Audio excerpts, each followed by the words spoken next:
Once upon a time, in a bustling city of golden domes and vibrant markets, there lived a young inventor named Aladdin. Day after day, he tinkered with gears and springs, dreaming of creating something extraordinary.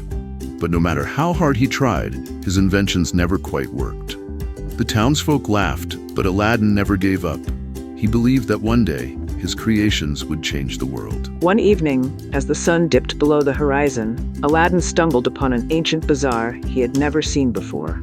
The stalls were filled with strange and magical items, glowing crystals, whispering scrolls, and shimmering artifacts.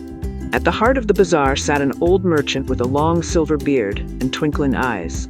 He beckoned Aladdin to his stall, where a dusty, ornate lamp sat prominently. The old merchant smiled knowingly. "This lamp is no ordinary trinket," he said. "It holds the power to bring your greatest invention to life. But beware, for its magic comes with a price." Intrigued, Aladdin traded his last invention, a small mechanical bird, for the lamp. Little did he know, this lamp would change his life forever. That night, Aladdin polished the lamp, and with a puff of golden smoke, a radiant genie emerged. She was unlike any genie he had ever heard of. "I am Luma," she said, her voice like a melody. "The genie of creativity. I grant not wishes, but inspiration. Together, we will unlock the magic within you." Luma explained that her magic was tied to Aladdin's creativity. "True magic lies not in the lamp," she said, "but in the heart of the one who wields it." Aladdin listened intently, his mind racing with possibilities. For the first time, he felt a spark of hope.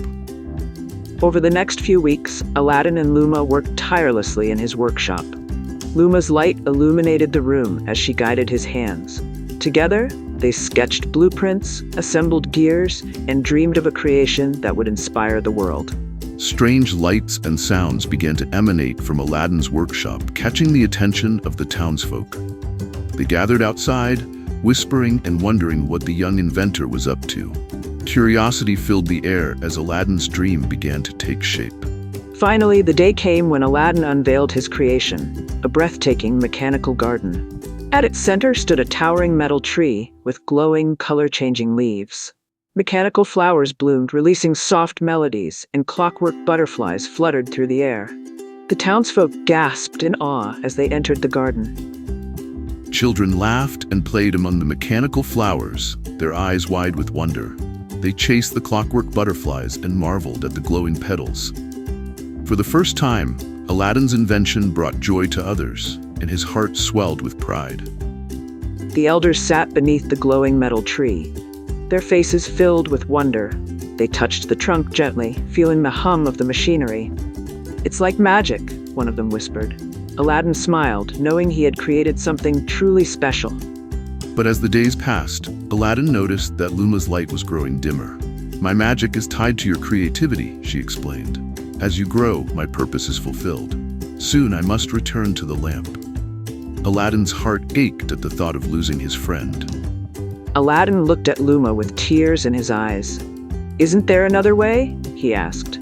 Luma smiled gently. "This is the way of all genies. But remember, the magic we created together will live on in your heart and in the joy you bring to others."